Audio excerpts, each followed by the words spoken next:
Hello lovely students and welcome back to English with Lucy.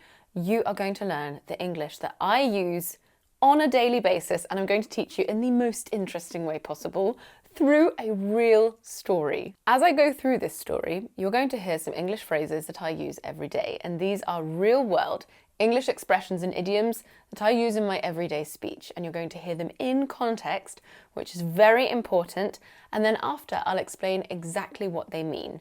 Using these expressions will make you sound natural and more native when you speak in English. To make this even easier for you to digest and retain, there is, of course, a free PDF that goes along with today's lesson. It includes the full story, all of the notes, and some exercises so you can practice what you've learned. If you'd like to download today's PDF and receive all of my future PDFs on a weekly basis, just click on the link below to sign up for my mailing list. You just enter your name and your email address. Today's PDF will arrive directly in your inbox and you'll receive all of my course offers and updates. It's a free service and you can unsubscribe at any time. Okay, are you ready to hear my story? So this was a few years ago now, and as many of you might know, my husband Will used to be a farmer. We work together running English with Lucy now, but previously he was a farmer.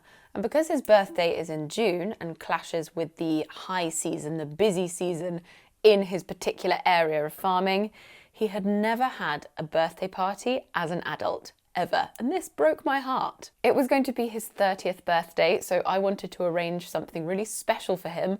And so I settled on surprising him with a golf tournament with all of his friends. But I wasn't quite sure how to get it off the ground.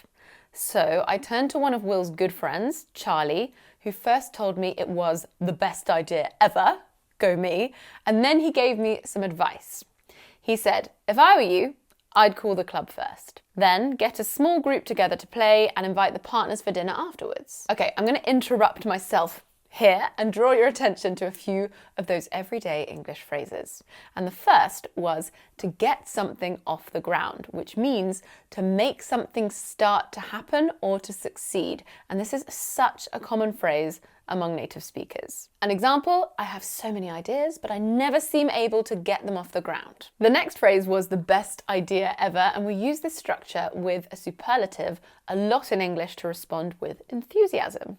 And in speech, we often omit the and just say best idea ever, or worst film ever, hardest exam ever. And the last one there was, if I were you, and you might recognize this as the second conditional. And this is such a common use of this structure because we love giving advice. I don't like receiving it, but I love giving it. An example, if I were you, I wouldn't invite Jack to the party. He always gets overexcited. Okay, I want to continue my story now.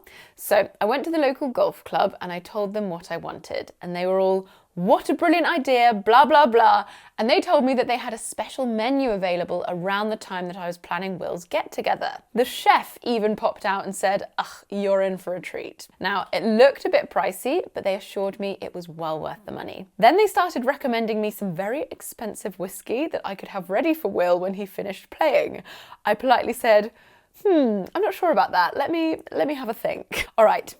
Let me interrupt myself again for a moment. The first phrase I want to draw your attention to is they were all. Now, I'm sure you understood that I meant they all said, but native speakers use the expression he was all or I was all, etc. in spoken English, often to convey that someone had strong feelings about something, whether or not we think they're being sincere. You might have heard something similar with they were like or I was like. That's more about just saying something. They were all, I was all, implies that we don't know that they're being sincere. An example, I invited Jerry to the party and she was all, awesome, I'll be there. And then she didn't turn up. The next phrase was, you're in for a treat. You're in for a treat. And we love using this phrase to say that something is a good idea. We also sometimes use it sarcastically to say that something is going to be challenging or just not very good. For example, I signed up for a spinning class with Helen tomorrow. Oh, you're in for a treat. And the last phrase was one that we Brits use all the time because we hate saying no or disagreeing directly. I'm not sure about that, or I'm not so sure about that. If you hear that phrase from a British person, it nearly always means no. I think we should have a picnic for Olivia's birthday. I'm not sure about that.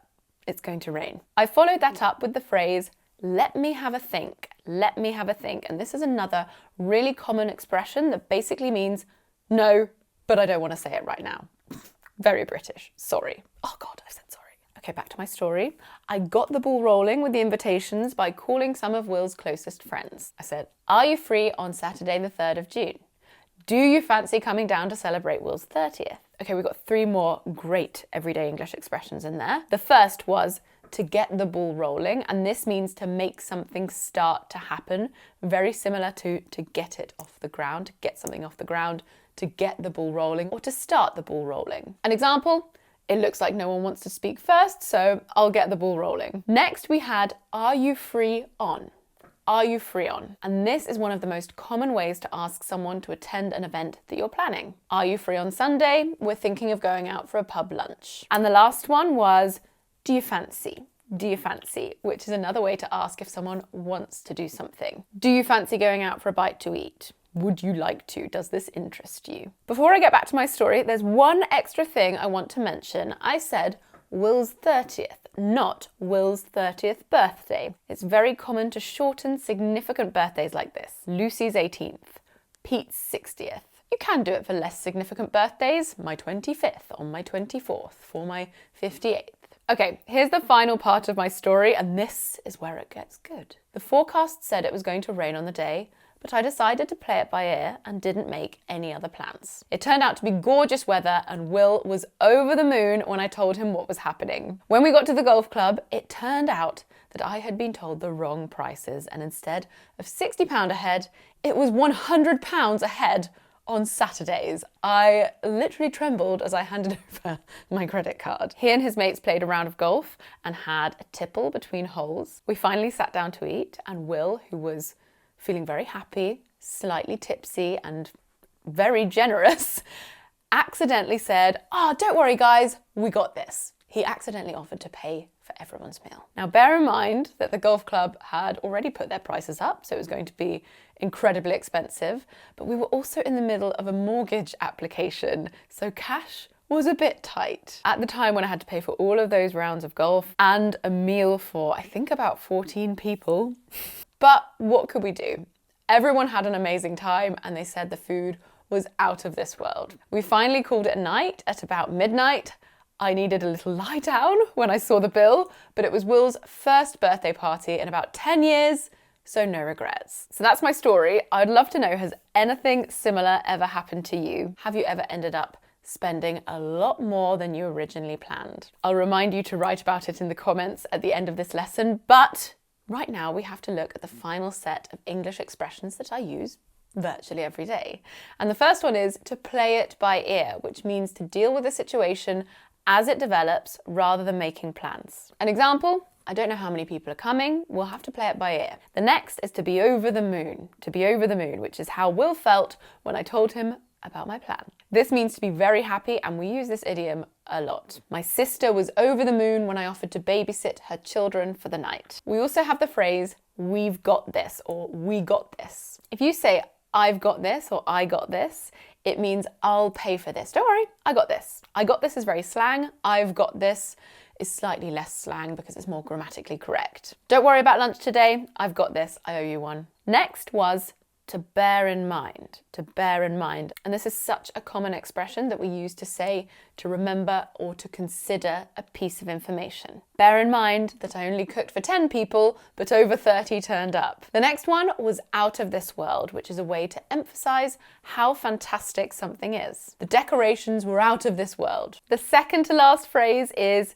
to call it a night, We normally say to call it a night when something's finishing quite late, and to call it a day when it's finishing at normal work time, but they are used interchangeably. An example, at 10 p.m. I decided to call it a night and finish up in the morning. And finally, my final English word that I use every day is a lie down, or as part of a phrase, to have or to need a lie down. Now, we often use this literally when we're feeling sleepy, but we also use it metaphorically to say that something shocked us so much that we needed to lie down. After seeing the price tag on the dress, I needed a lie down. All right, that's everything from me today. Don't forget to share any similar situations that you've experienced in the comments section. Extra points if you use some of the vocabulary I taught you today. Also remember to download the PDF that goes with this lesson. The link is down below. We've got all of the phrases, the full story, and exercises so you can test your understanding. If you want to take an English course with me, we have just released our B1, B2, and C1 programs, and they are fantastic. They are each 12-week programs. You can take them at your own pace. There's lots of learning in context, similar concepts to this lesson, but in much more detail. If you're interested, visit englishwithlucy.com. I will see you soon for another lesson. Mwah!